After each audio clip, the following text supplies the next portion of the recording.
Capitalism and Socialism by Maurice Brinton. What is basically wrong with capitalism? Ask a number of socialists and you will get a number of different answers. These will depend upon their vision of what socialism might be like and on their ideas as to what political action is all about. Revolutionary libertarian socialists see these things very differently from the trad, quote, left, end quote. This article is not an attempt to counterpoise two conceptions of socialism and political action. It is an attempt to stress a facet of socialist thought that is in danger of being forgotten. When one scratches beneath the surface, progressive, end quote, capitalists, liberals, labor reformists, communists, macro-bureaucrats, and Trotskyist militants all see the evils of capitalism in much the same way. They all see them as primarily economic ills, flowing from a particular pattern of ownership of the means of production. When Khrushchev equated socialism with, quote, more goulash for everyone, end quote, he was voicing a widespread view. Innumerable quotations could be found to substantiate this assertion. If you don't believe that traditional socialists think in this way, try suggesting to one of them that modern capitalism is beginning to solve some economic problems. He will immediately announce you as having, quote, given up the struggle for socialism, end quote. He cannot grasp that slumps were a feature of societies that state capitalism had not sufficiently permeated, and that they are not intrinsic features of capitalist society. Quote, no economic crisis, end quote, is, for the traditional socialist, tantamount to, quote, no crisis, end quote. It is synonymous with, quote, capitalism has solved its problems, end quote. The traditional socialist feels insecure as a socialist if told that capitalism can solve this kind of problem, because for him this is the problem, par excellence, affecting capitalist society. The traditional, quote, left, end quote, today has a crude vision of man as his aspirations and his needs, of his aspirations and needs, a vision molded by the rotten society in which we live. It has a narrow concept of class consciousness. For the traditional left, class consciousness is primarily an awareness of, quote, non-ownership, end quote. Traditional socialists see the, quote, social problem, end quote, being solved as the majority of the population gain access to material wealth. All would be well, they say or imply, if a result of their capture of state power and of their particular brand of planning, the masses could only be ensured a higher level of consumption. Quote, socialism, end quote, is equated with full bellies. The filling of these bellies is seen as the fundamental task of the socialist revolution.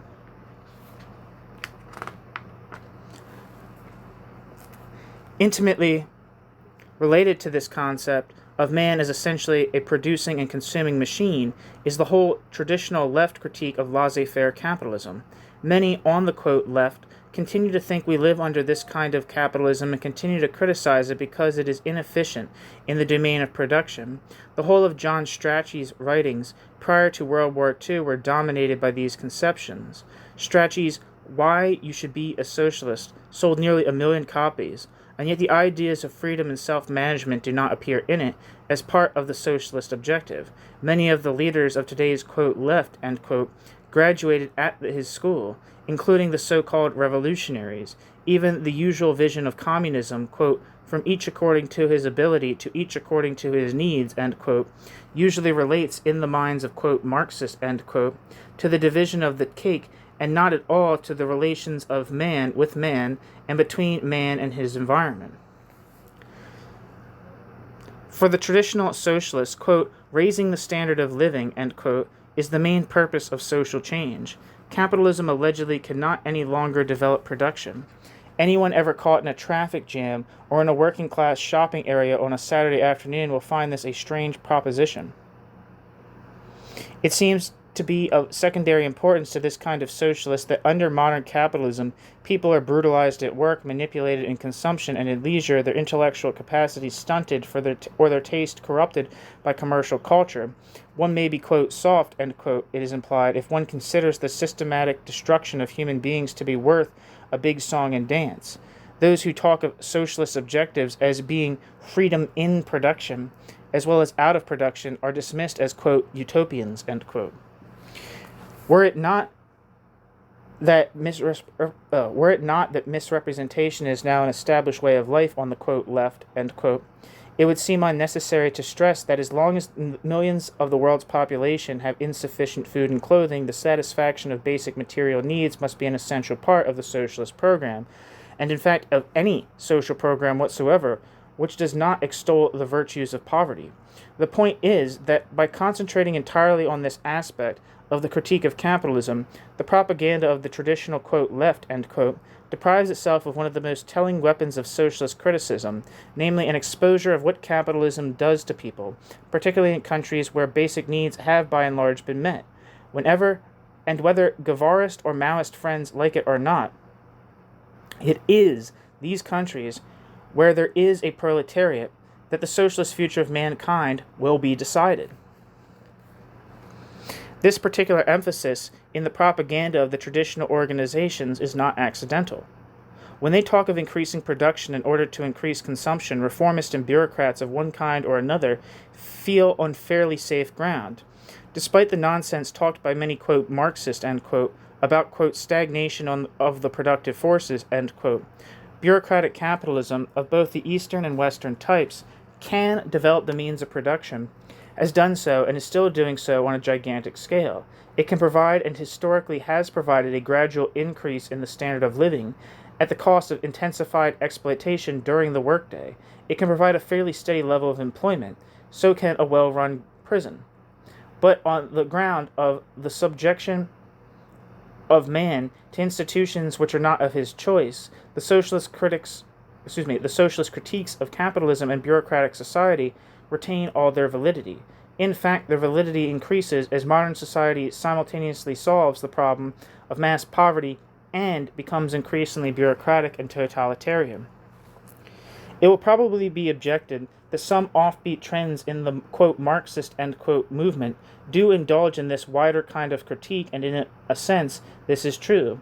Yet, whatever the institutions criticized, their critique usually hinges ultimately on the notion of the unequal distribution of wealth. It consists in variations on the theme of the corrupting influence of money.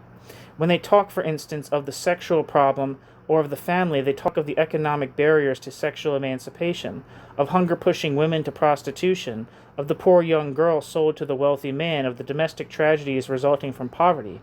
When they denounce what capitalism does to culture, they will do so in terms of the obstacles that economic needs puts in the way of talent, or they will talk of the venality of artists.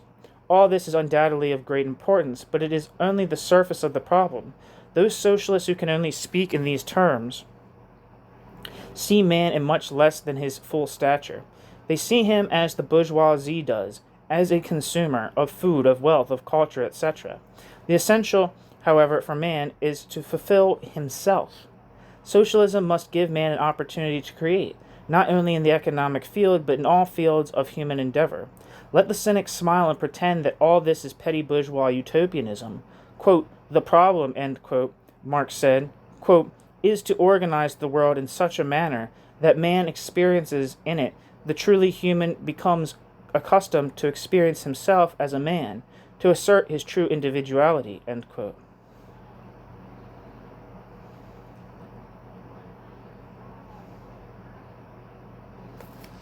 Conflicts in class society do not simply result from inequalities of distribution or flow from a given division of the surplus value, itself the result of a given pattern of ownership of the means of production. Exploitation does not only result in a limitation of consumption for the many and financial enrichment for the few. This is but one aspect of the problem. Equally important are the attempts by both private and bureaucratic capitalism to limit, and finally to suppress altogether, the human role of man in the productive process. Man is increasingly expropriated from the very management of his own acts. Man is increasingly alienated during all his activities, whether individual or collective. By subjecting man to the machine, and through the machine to an abstract and hostile will, class society deprives man of the real purpose of human endeavor, which is the constant conscious transformation of the world around him. That men resist this process, and that their resistance implicitly raises the question of self-management, is as much a driving force in the class struggle as the conflict over the distribution of the surplus. Marx doubtless had these ideas in mind when he wrote that the proletariat, quote, regards its independence and sense of personal dignity as more essential than its daily bread, end quote. Marx. Class society profoundly inhibits the natural tendency of man to fulfill himself in the object of his activity. In every country of the world, this state of affairs is experienced day after day by the working class as an absolute misfortune, as a permanent mutilation, that of conscious, willing participation. The producers utterly reject, and quite rightly so, a system of production which is imposed upon them from above and in which they are mere cogs. Their inventiveness, their creative ability, their ingenuity, their intuition, their initiative may be shown in their own lives, but are certainly not shown in production. In the factory, these aptitudes may be used, but to quite different and, quote, non-productive, end quote, ends. They manifest themselves in a resistance to production. This results in a constant and fantastic waste compared with which the wastage resulting from capitalist crises or capitalist wars is really quite trivial. Alienation in capitalist society is not simply economic. Alienation in capitalist society manifests itself in many other ways. The conflict in production does not create, end quote, or, quote, determine, end quote, secondary conflicts in other fields. Class domination manifests itself in all fields at one and the same time. Class domination's effects could not otherwise be understood. Exploitation, for instance, can only occur if the producers are expropriated from the management of production.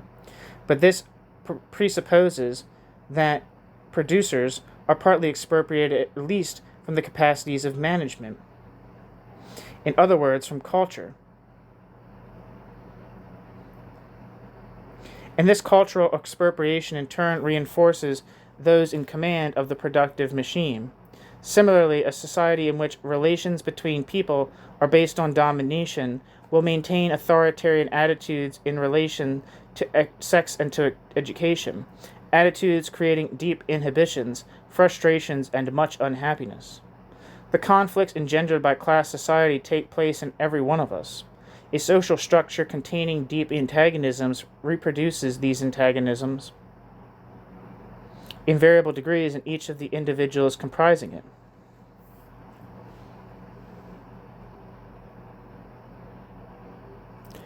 There is a profound dialectical interrelationship between the social structure of a society and the attitudes and behavior of that society's members.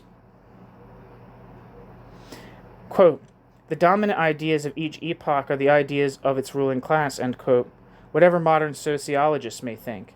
Class society can only exist to the extent that class society succeeds in imposing a widespread acceptance of its norms. From his earliest days, man is subjected to constant pressure designed to mold his views in relation to work, to culture, to leisure, to thought itself. These pressures tend to deprive him of the natural enjoyment of his activity and even to make him accept this deprivation as something intrinsically good. In the past, this job was assigned by religion. Today, the same role is played by, quote, socialist, end quote, communist, end quote, ideologies. But man is not infinitely malleable.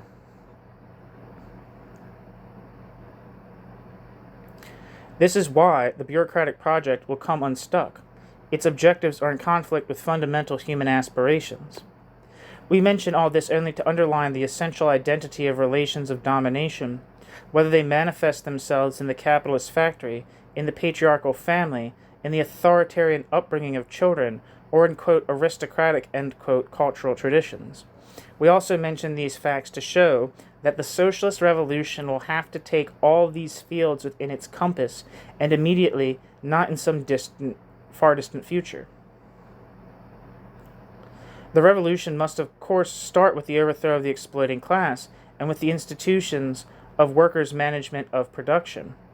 But it will immediately have to tackle the reconstruction of social life in all social life's aspects.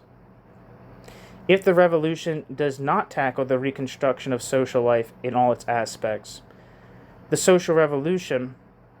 revolution will surely die. Solidarity, Volume 5, Issue 6, December 1968.